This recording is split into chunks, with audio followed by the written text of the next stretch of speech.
like to thank you for being in attendance both virtually and in person for tonight's board meeting. At this time, I would like to reconvene the meeting of the Community Unit School District 300 Board of Education to order for Tuesday, September 13th, 2022. Madam Secretary, would you please call the roll?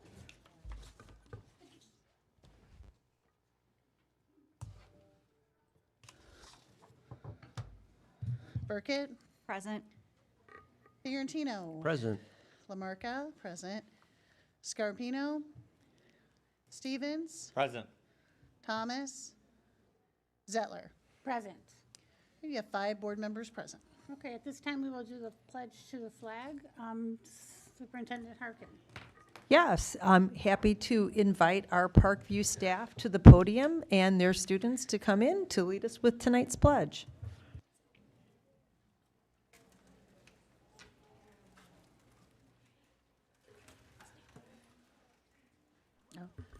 Parents, if you want, you can stand up and walk around and take video or pictures as long as you don't block anybody else's view. Feel free.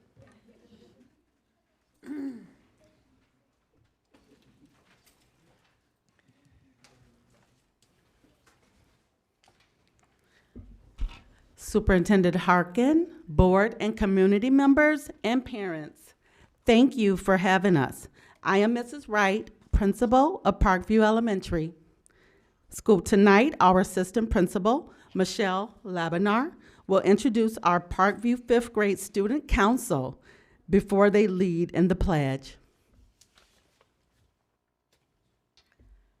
Deja Cruz, Elijah Velez, Erie Shobudu, Amy Medrano, Mia Abarca, Asher Parshert, Ariana Lampley, Kimberly Wolf, Tatiana Jones, Shaveg Patel, Namar Zavala, Bella Carrillo, Joanna Hilsheim Bustos, Scarlett Alvarez, and our birthday boy, Gabriel Martinez.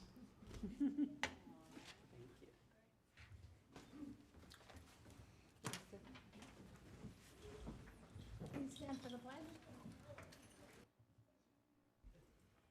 Okay. I pledge allegiance to the flag of the United States of America and to the republic for which it stands, one nation, under God, indivisible, with liberty and justice for all. Thank you.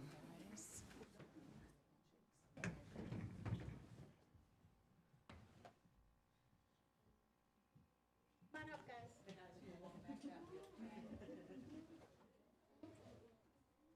Great job. Thank you so much.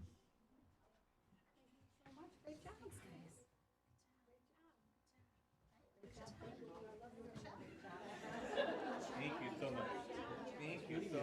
Thank you. How old are you? Congratulations. Happy Tonight, birthday. it's birthday? Should I sing for you? No? Happy birthday. Thanks for coming. Nice meeting you. Thank you very much. It was a pleasure. Thank you.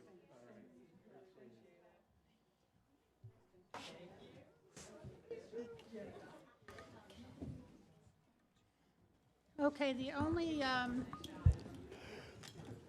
thank you. We only have one change to the, well, hold on one second.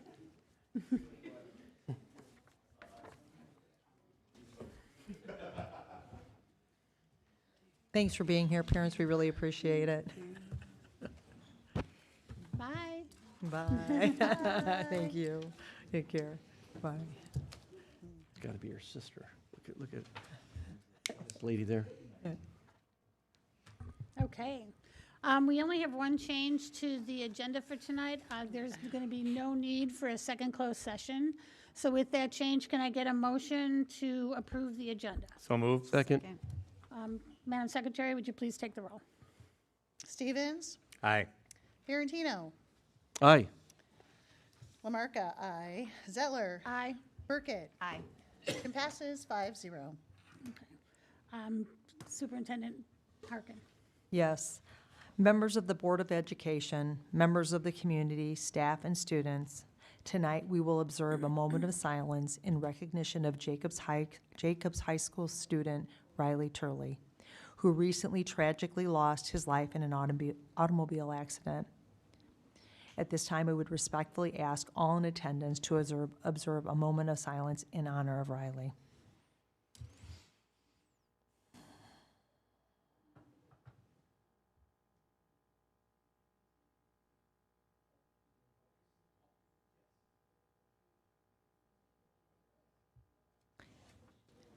Thank you.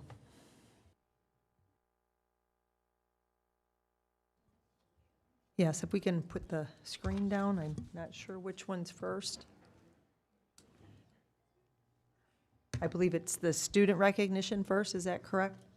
So I'd like to have Mr. Alex Fisher, head track and field coach of District 300 Special Olympics from Jacobs High School, and Mr. Parisi join us at the podium to recognize our students that did very well in our track and field Special Olympics.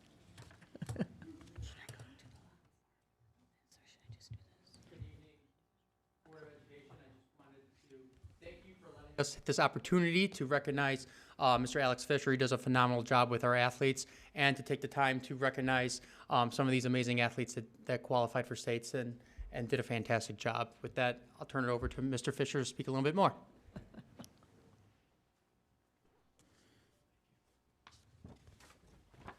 Hello, everybody. Wanted to start today by saying thank you to Superintendent Harkin and the board for all of your support throughout all of our year for all of our sports, for the basketball, bowling, and track and field team. Want to say thank you to the Jacobs administration and athletic department for always hosting our events at the Jacobs facilities. Thank you to our parents for always driving and dropping off and being crowd control between our athletes sometimes. But today we're here to recognize two of our track and field athletes. We have Ethan Newitt, who qualified and medaled in the softball toss at the Special Olympics State at Illinois State this summer. And we have Stephen McKender, who qualified and medaled in the standing long jump at the Special Olympics State Games at Illinois State this summer. So congratulations to our athletes, and thank you to everybody who supports them all year long. Also, thank you to assistant coach Lewandowski. Sorry, I didn't announce you sooner. So thank you very much. And I do want to highlight that this is the first time we've brought students back to recognize. So you are our inductees for our first time in several years. So we're really happy to have you here tonight. So really proud to have you, and congratulations. Yeah. We're going to go over. Oh, okay. There's no statue. Congratulations. Great job. Congratulations. Thank you so much.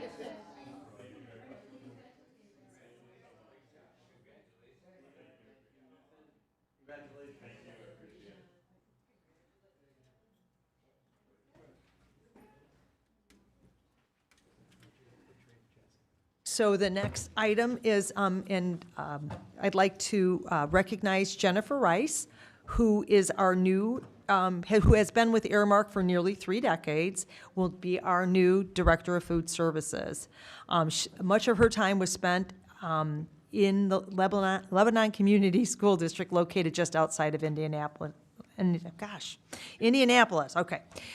Dedicated to innovation, Jennifer has often integrated food service into the community to expand its reach and create a lasting impact. Her work has included developing training programs focused on school and community nutrition that were used throughout Indiana. Recognizing her accomplishments, Aramark named Jennifer its Director of the Year for the Midwest region in 2021. Jennifer is a graduate of Ball State University, where she earned a Bachelor of Science degree in kinesiology and nutrition. In addition, she was involved with the Boone County Chamber of Commerce, the YMCA Board, the Lebanon Booster Association, And she also has a passion for sports, having helped coach volleyball, basketball, and softball. And when I met her, my understanding is, if Miss Valley's still back there, I don't think so, she would happily be invited, and probably we could give her one of our Fox Valley passes to attend many of the events, because she's definitely a diehard high school sports fanatic. So Jennifer has 2 children, is now excited to continue her work with Aramark in the District 300 community.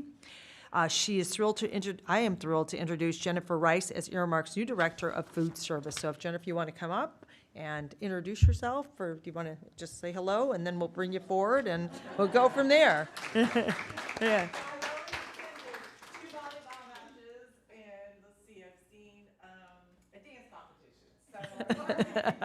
So anyway, so Jennifer's going to be our new food service director, and if you'd come up, we force you to shake hands with the board so that they can be up close and personal, so. So we're happy to have Jennifer here in her new role.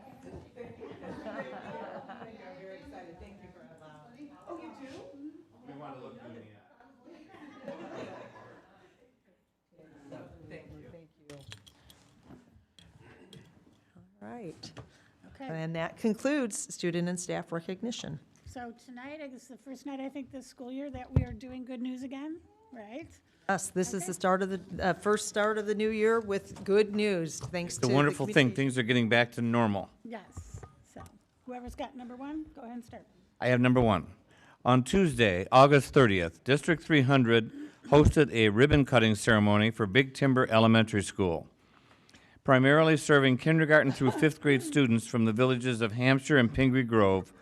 Big Timber Elementary features 40 classrooms, 2 playgrounds, a gym, a library, and a media center. Speakers at the ribbon-cutting ceremony included Superintendent Harkin, myself, and Hampshire Village President Mike Reed. The ribbon-cutting ceremony was followed by tours of the new building and refreshments, and I heard a lot of oohs and ahs going on at that time. Big Timber Principal Brittany Porsche was in attendance and stated that the school has been well received by parents and staff. The community has been fantastic. She said from day one, the energy inside this building has been incredibly positive. We definitely look forward to educating generations of students here at Big Timber.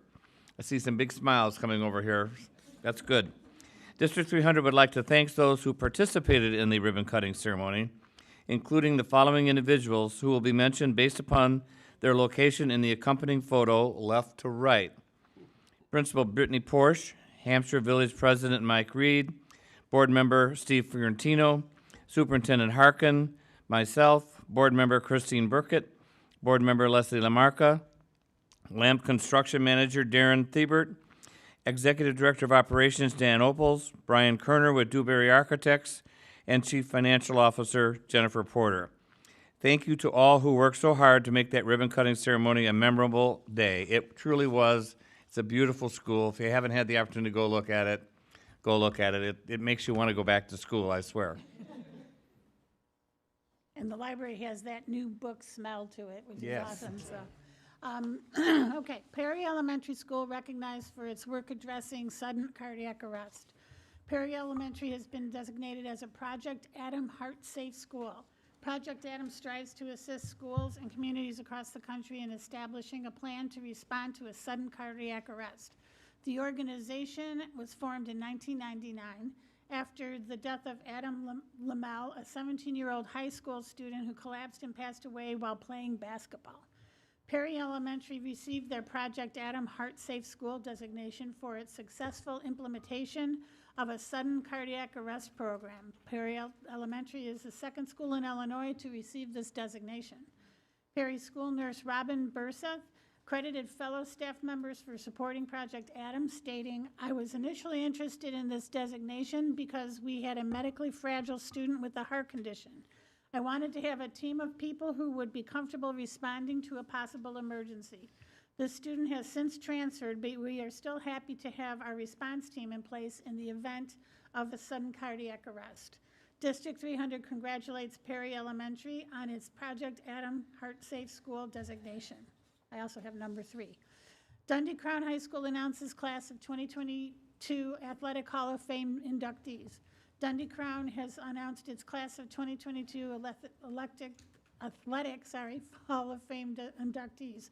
The 6 inductees are Lee Brown from the class of 1995, who has a 2-time Fox Valley All-Conference basketball selection that helped lead the 1994-95 Charger team to a 14-0 conference record. Bruce Gerdeau from the class of 1973, who was a 3-sport athlete that notched career pitching records while in high school and also maintains the 2nd most hits and 3rd best career batting average. Graper Griffin from the class of 1995, who was a 3-time Fox Valley All-Conference basketball selection, as well as a multi-event record holder in track and field, earning team MVP in 1994.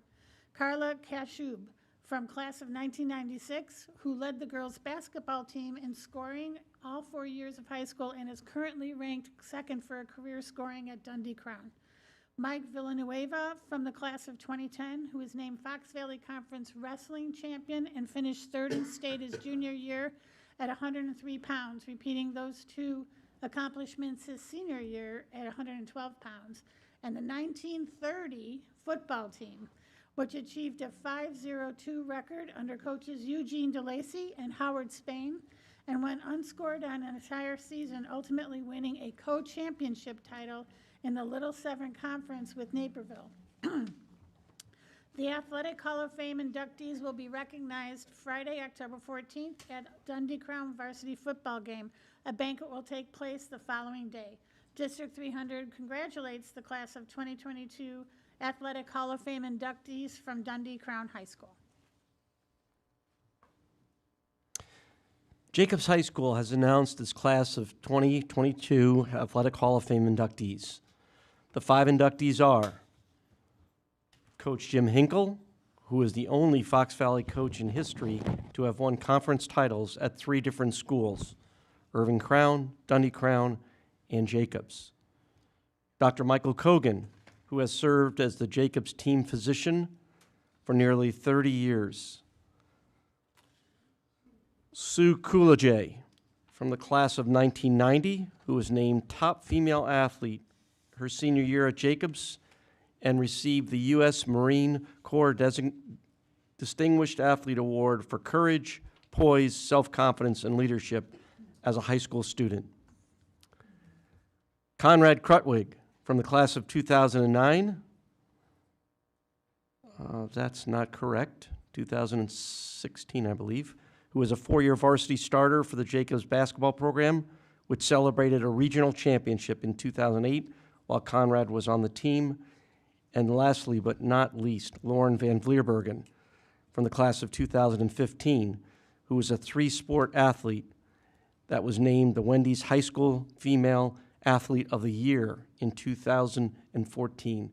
That is the United States Wendy's Athlete of the Year. Incredible.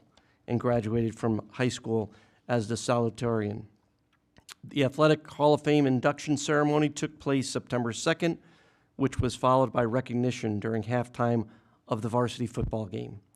District 300 congratulates the class of 2022 Athletic Hall of Fame inductees from Jacobs High School. DeLacy Family Education Center receives a $10,000 grant for Community Closet.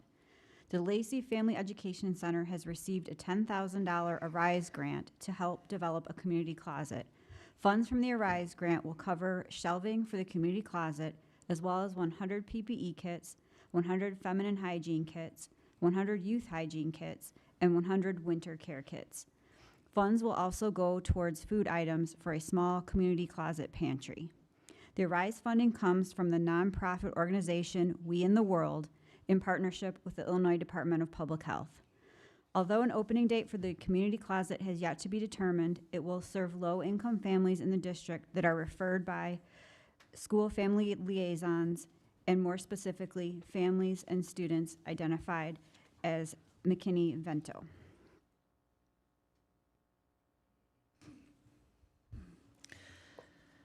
Golfview, Parkview, and Perry participating in Fresh Fruit and Vegetable Program. 3 District 300 schools are participating in the U.S. Department of Agriculture's Fresh Fruit and Vegetable Program this academic year. Golfview, Parkview, and Perry elementary schools are receiving a combined total of $67,500 to provide fresh fruits and vegetables to students in addition to their regular food offerings. Goals of the Fresh Fruit and Vegetable Program include expanding the variety of fruits and vegetables that children experience, increasing children's fruit and vegetable consumption, and positively impacting children's health. The program will run through the entire school year. District 300 Pathway Program featured in the Welder magazine. District 300's Welding Technology Pathway Program has been highlighted in the late summer edition of the Welder magazine. Hampshire High School was recognized as being one of 2 Illinois high schools northwest of Chicago that has a testing facility that is accredited by the American Welding Association. Former Hampshire high school student Leela Edwards is featured in the article. Leela, who was the second high school student in Illinois to earn an American Welding Society certification, is currently working toward a career in the motorsports industry. In fact, this past summer, Leela served as a Woman in Motorsports intern with the Chip Ganassi Racing in Indianapolis. She was one of 5 women selected for the inaugural internship program, which allowed her access to the pit at the Indianapolis 500. District 300 would like to congratulate Hampshire High School and Director of CTE, Pathways, and College and Career Readiness, Joe Shasowski, for running such an innovative and successful welding pathway program. And if I could, just so you know, it was Conrad Krutrig, not Cameron. That was his brother. So actually 2009 was correct. So not the Krutrigs actually had two brothers that were very successful. So just so you know, Cameron was much later, or not that much later, but later. But just so you know, this was Conrad, his brother. So I just wanted to point that out, so that date was right. Okay, we're moving on to public participation. We have 2 people sign up for public participation tonight. I will call each of you individually to the podium. Please state your name and relationship to the district and limit your comments to 3 minutes. Please note the following. Each speaker has been provided with the guidelines for public participation. Minors need to be accompanied by their parents or guardian. The board will consider your comments but will not dialogue or engage with speakers in this forum. Questions raised may be assigned to the superintendent for an answer. As appropriate, a member of the administration may reach out to the speaker to give them relevant information or ask for additional information. This is done to make sure the board has all of the information needed to properly address the speaker's concerns.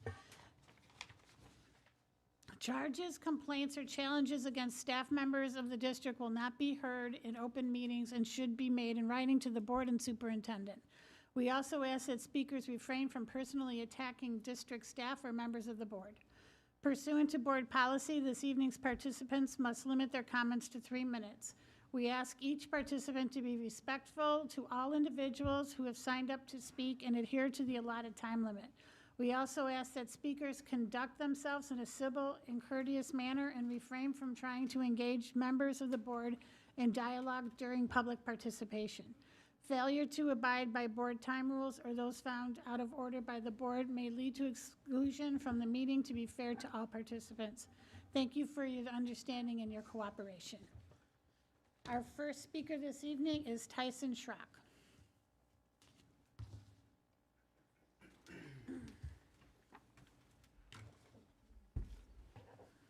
Good evening, board. My name is Tyson. I'm a parent in the district. I wanted to a little bit of a PSA. I wanted to thank Superintendent Harkin for answering my question a couple weeks ago regarding bathroom policy at the district. For parents who aren't aware, it is Illinois policy and D300 policy to allow any and all students in the district to use the bathroom according to the gender that they identify with. So that means we have a potential of little boys using the little girls' room. And my main question is, I wonder how many little girls feel vulnerable being put in this position. I wonder how many parents feel worried for their little girls. I'm a father of 3 daughters. I understand that it's law, it's current policy, but there are things that are bad laws. There are things that are bad policies. is there a mechanism that could be used to create a separate bathroom for those who identify as whatever they identify as, rather than having them use whatever bathroom they choose? I can't imagine, out of all these children, that there's a consensus of feeling good about this. This seems like a dangerous policy for little kids. Speaking on gender identity, I don't know how many of you have heard of the Dr. John Money. He was a psychologist and a sexologist. He was one of the founding members of the Johns Hopkins Sex Clinic. They studied gender identity. A pretty sordid past. It includes things like a botched circumcision on a patient, raising that little boy as a little girl. 2 brothers, 2 twins, this is what happened. That ended with a couple suicides. It ended with a lot of confusion. This is the man who coined the term gender identity and gender roles. So not a nobody in this conversation, a pretty pivotal person. Maybe we ought to take these people seriously and the things they promoted, the things that they did.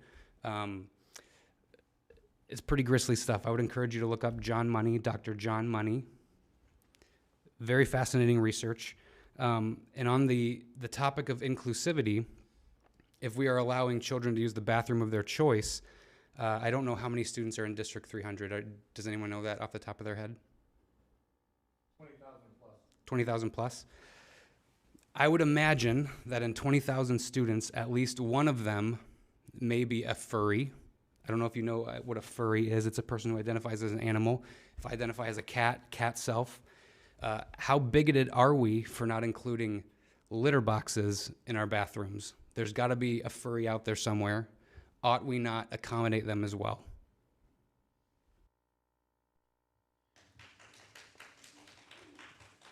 Thank you. Our next speaker is Kim Shellcross.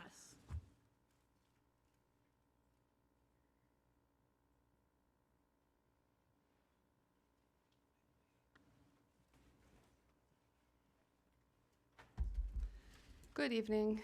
I actually wasn't planning on speaking tonight, but a friend of mine that was going to come is sick and asked me to speak on their behalf. I first want to address, I have 2 children. They're older now, but one is furry and attends the Furry Midwest Fest in Chicago every year. So just to put that out there, I'm very familiar with what a furry is. The letter from the parent. Dear D300 board, parents, and students, I am writing to you anonymously today because I have a transgender student in this district and I wish to protect my child's privacy. I've learned that a group of parents have expressed concerns about gender diverse students using restrooms and locker rooms that align with their gender identity. I have 3 points to share. First, safety. Transgender students don't assault other students in restrooms. In fact, it's far more likely to be the other way around. We are fully aware that some girls are afraid of being exposed to students born with male genitalia. This is an almost non-existent problem, as this is the last thing trans girls wish to do. Some people are concerned about trans girls staring at girls or boys being distracted by trans boys in locker rooms. Gay and bisexual kids use the same rooms, and it's not a problem. Being in a locker room is not consent to stare at other students' bodies, no matter their gender. Another point about safety is that cisgender students cannot suddenly claim they are another gender one day and use the other restroom. There is a process, and this would not be allowed to occur. Second is the law. It is the law in Illinois that students are allowed to use the restroom and locker rooms that align with their gender identity. Court decisions around the country have supported these rights. Third is empathy. We all want to protect our children. We all love our kids beyond measure. None of us want our kids to be afraid. Rather than presenting the presence of transgender students in restrooms and locker rooms as something to be afraid of, all we ask is that parents instruct their children to leave them alone and not out them. Let's keep trans kids safe. Parents teach their kids whatever they want about gender identity, but please approach it with kindness. If your deeply held beliefs say that being transgender is against your religion or your interpretation of science, those beliefs only extend to your family and not restrict the rights of ours. We trust the science that back up our kids' identities, and we have deeply held beliefs as well. And those are that kids should be treated with respect and have their safety ensured, including gender diverse students. Statistics and science back up our kids' identities. Statistics show that our kids are a greater risk for suicide and violence simply for being who they are. Support for these kids reduce the risk of suicide by a significant amount. Allowing them into restrooms and locker rooms that align with their gender is good for them and no danger to others. Let's lead with kindness and not fear. Thank you for your time. Sincerely, a concerned parent and someone I know well. Thank you. Thank you.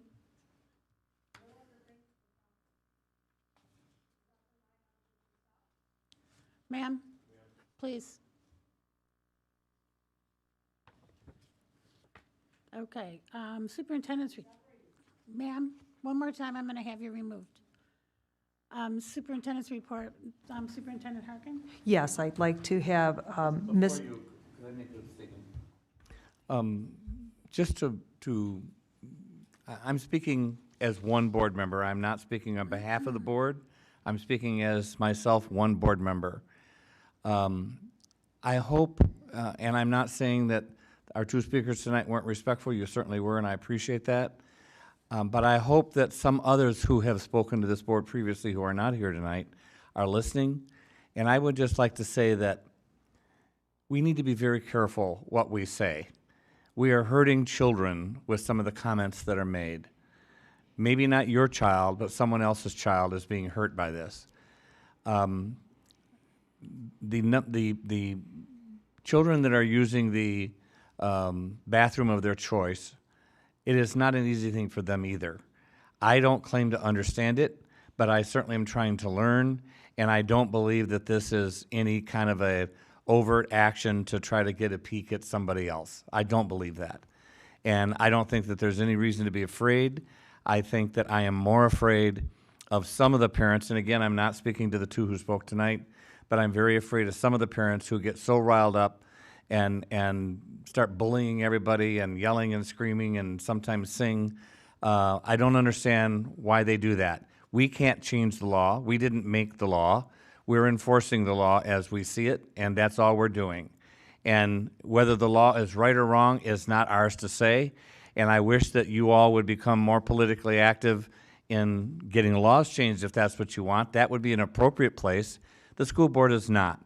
We are not here as partisan people. We are here to protect and educate your children. And we have to remember that somewhere in your family, I will guarantee you, you have a gay, lesbian, or transgendered person. And whether you know it or not, they're there. And maybe by the way some of the parents are acting, their own children are afraid to be honest with who they are. What a tragedy that is. I myself have a member of the LGBT family as a child, and I can tell you the trauma that that child went through growing up. I can tell you the trauma that child went through coming to fully identify who they were. And I can tell you that through my own experience, I am aware of many of my child's friends that have been disowned, thrown out, treated badly by their own family when they came to be who they really were. I do not believe it's a choice. It's not a question of religion to me. It's a question of your biology when you're born. And if anybody would choose to go through that trauma, I don't believe it's possible, any more than you would choose to be something you're not. So I wish, as our speakers came forward, that they remember that it's great to share your opinion and share your concern. I respect that. But to start sharing it in a manner, and again, I'm not speaking to the two speakers tonight, share it in a manner that hurt other children is not okay. Sharing it in a manner that hurts other parents is not okay. We have to start getting back to treating others as we wish to be treated and quit being so damn political. This is not a political forum here. It is not. It's an educational forum, and we're trying to keep it to that. But over the last couple of years, we've had some pretty wild accusations thrown at us. We've had people that also try to tell us what books to read, which politician to vote for. And unfortunately, legally, we have to let everybody have their say, and we do listen. But it has no place in this arena.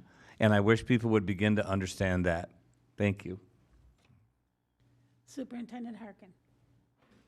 Yes, I'd like to have Ms. Vicente and Dr. Freeman come to the podium to talk about our professional learning communities and our strategy implementation guide development in relationship to how we're supporting our students academically.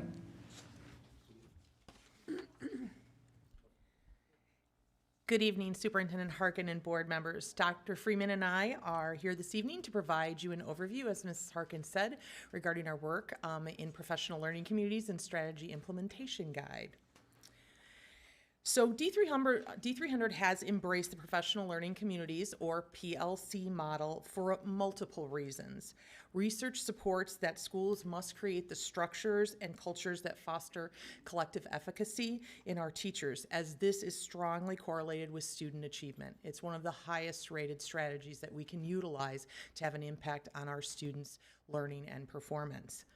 PLC, we have a list, and I'm not going to read the slides to you, but some highlights that PLCs really allow our educators an opportunity to directly improve their instructional practices. They build relationships within the team members. Teachers have an opportunity to reflect on student performance and learning, to adjust their instruction, and provide interventions to meet the needs of our diverse learners. Previously, in some of our strategic plan presentations, we've talked about how diverse our student population is and some of the gaps that they have in their learning. And it's critical that our teachers have the time and are able to look at student performance data and respond both within units of instruction and following those. And we believe the PLC model allows them to do so. PLC is really focused in 3 big ideas and 4 critical questions. The 3 big ideas, as you see them up there, is a focus on learning. I think all of us would agree that's what we want to have happen in our schools. On a collaborative culture, and on having a results-oriented environment, meaning it's great that we do wonderful things, but are they making a difference for our kids? And how do we know if they are or they aren't? There are 4 critical questions that all of our teachers engage in when they're working with PLCs. The first is, what do we want students to learn? This question really focused teams on knowing and understanding the curriculum being taught and prioritizing the standards that they will utilize in their instruction. How will we know if they've learned it? This is really important. Do we know if students are actually learning? Collaborative teams engage in the development of common formative and summative assessments to monitor student mastery and proficiency of learning targets and standards. After I've taught, do I know which students have it, which students don't? And that's critical to know then, what do I do next? Which leads them into the 3rd question, what will we do if they haven't learned it? And no matter how great a job a teacher does, there will be some students who don't learn it the first time. That's just normal. We have kids who need additional help. So collaborative teams discuss how they will intervene for students who haven't demonstrated proficiency with a learning target or standard, whether that's within a unit of instruction or after the unit's actually taught. Because when we give that test or that final assessment and a student still doesn't know the material, yes, we do need to continue moving on, but we need to make sure we loop back with those kids and help them build the knowledge they need to be successful in the next unit of instruction. And then what will we do if they already know it? We have kids who come in with great background knowledge, great experiences, and they may master certain learning targets faster than others. So collaborative teams really need the time to talk about how we're going to provide enrichment and extension for students who've demonstrated mastery of a standard. These 4 critical questions provide the focus for our collaborative teams and all of their work. As we actually implemented the PLC process in the district, we did go through the process of developing a statement to guide the work of our PLC leadership team and set a vision for our work. And you can see that up on the screen. And we've used this as a guiding tool as we've gone through our PLC implementation process. So in 2019, District 300 actually relaunched our commitment to the work of PLCs. District leaders recognized that there were pockets of staff in the district who engaged in highly effective PLC practices, while other schools or teams in the district were less clear on implementation or might never have had any exposure at all. So this slide highlights some of the activities we've engaged in over the last 3 years and then what we're focusing on this year. So in 2019 and 2020, we actually created a district PLC leadership team that's made up of an even number of lead members and building level and district administration. These individuals have actually led the work and provided a focus and a vision. They approve all the professional development that comes at the district level regarding PLCs and have done a great job. We also, I think, a critical piece in that list is we've established guiding coalitions at each building. Those coalitions are made up of building level administrators and predominantly building level staff. And those staff are providing professional development, coaching, and support for the people in their building and truly leading the work at the building level. In 2021, we actually held our PLC kickoff in August and began PLC foundation training for all staff in collaboration with our PLC consultant. You don't see the bullet on there that says, by the way, we were in a worldwide pandemic when we chose to go ahead and continue moving forward. But we did actually engage in the conversation. Do we keep moving forward, even though we know there's many factors that are going to make this more challenging, such as being in virtual, not being able to have staff do in-person meetings, not being able to provide in-person professional development. And we decided it was more important to keep moving forward, even if we didn't hit our planned implementation exactly on timeline, but not to stop our work. And I do believe that was the right decision, although there were definitely some challenging moments. And I think we rescheduled that. We made changes on that implementation plan. I can't even tell you how many times that year. Last year, we focused on completing that foundation training, something we thought would take us 1 year, took us 2. We developed our strategy implementation guide to support our PLC implementation and developed a cohort of early adopter schools, both of which Dr. Freeman will be explaining in more detail here in a minute. So far this year, we provided PLC training for all of our administrators and all our new staff at induction. We added a full in-service day, thank you to the board and our lead members for collaborative teams, and we've begun our implementation of the SIG. We're very proud of the work we've accomplished so far, especially considering the majority of this has happened in not the easiest time in our education. And we really thank our staff and our leadership in supporting and leading this implementation. There is no way we would have accomplished all of that if we had not done this collaboratively with LEAD. So now I'll turn it over to Dr. Freeman, and she's going to share more about our strategy implementation guide and our SIG early adopters. Good evening, board members. As Deputy Superintendent Vicente mentioned, we've created a strategy implementation guide. A strategy implementation guide was developed through a collaborative process with LEAD membership and D300 administrators. This guide, we call it a SIG, is an agreed upon standard of best practices in our PLC work. We have a clear message about our SIG, which you see there in our infographic. It's not an evaluative tool, rather it's a coaching tool. Administrators and collaborative teams can use it to coach one another to demonstrate best practices in the PLC process. You also see in that image there, our imagery for this is that it's a flight plan. It tells us where we're starting and where we're headed in the PLC process. Our strategy implementation guide was developed in June, this most recent past June, by approximately 70 staff members and administrators. We met here at central office and were guided through the process through our PLC consultant work. You'll see there a reduced image of our strategy implementation guide, that colorful chart there on the slide. Each color represents an anchor statement. There are 5 anchor statements, which include a focus on collaborative teams, having a guaranteed viable curriculum, creation of common formative assessments, using data to guide instruction and to support students, and the last row there mentions developing a system of interventions and enrichment for our students. So we'll be using this guide as a coaching tool with collaborative teams at our early adopter schools.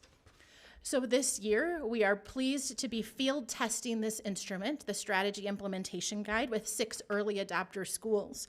You see them listed there on the screen. And what's nice to see is that we have both title and non-title schools represented, and all grade bands are equally represented.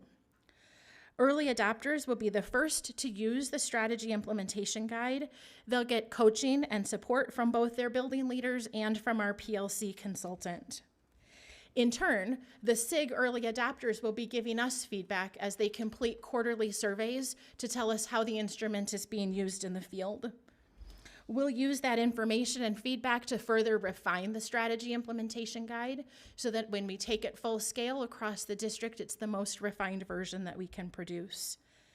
So we thank Superintendent Harkin and the Board of Education, lead leadership for the support and work in our professional learning communities. We're happy to answer any questions that you might have.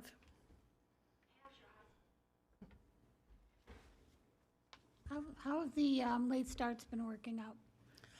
Late starts have given us an opportunity to both have principals develop professional development related to what their staff have identified as needs for learning.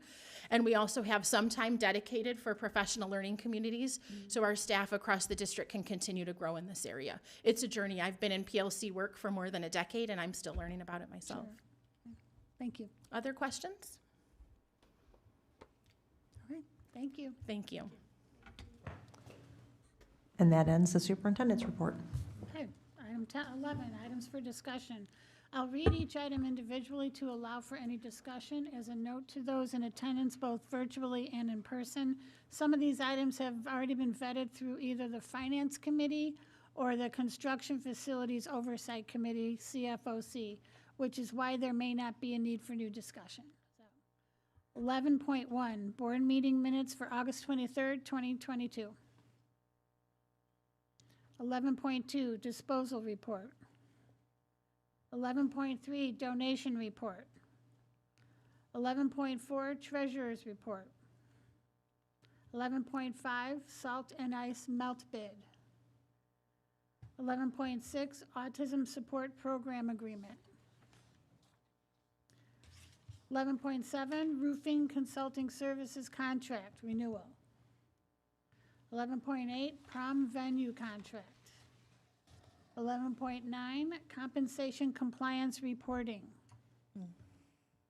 11.10, visitor management software contract renewal. 11.11, educational services solution software contract renewal. 11.12, out-of-district travel, JHS Orchestra Choir, June 6th through 9th, 2023. 11.13, fiscal year 2022-2023 education plan, budget resolutions. 11.14, teachers retirement system supplemental savings plan resolution. And 11.15, Freedom of Information Act report. Item 12, consent items. 12.1, approval of bills payable. 12.2, approval of human resources report. Are we voting on that tonight, the consent items? Yes. I will make a motion to approve the consent items. Okay. Second. Okay. Madam Secretary, would you please take the roll? Stevens? Aye. Fiorentino? Aye. Burkett? Aye. Zettler? Aye. And Lamarca, aye. Motion passes 5-0. Okay. Number 13, board discussion. Are there any updates regarding the board committees? I would just say that, and I would welcome Mr. Fiorentino to add to this, but virtually everything under items 11 have been discussed at our committee meetings over the past 2 meetings. Yeah. And our next meeting is, October 11. there you go, thank you. I Okay. believe that's correct. 13.2, any board member, board discussion. Is there any board member that has anything they want to share or talk about at this point? Nothing? Okay. Then do I have a motion to adjourn, I'm sorry. So moved. Do I have a motion to adjourn? Yes, so moved. Okay. Do I have a Second. second? Yeah. Okay. Madam What, Secretary? who seconded it? Those two. Steve, okay. Dynamic duo. Okay, Stevens, Aye. Fiorentino, Aye. Lamarca, aye. Burkett, Aye. Zettler. Aye. Okay, 5-0, we are adjourned. All right. Adjourn.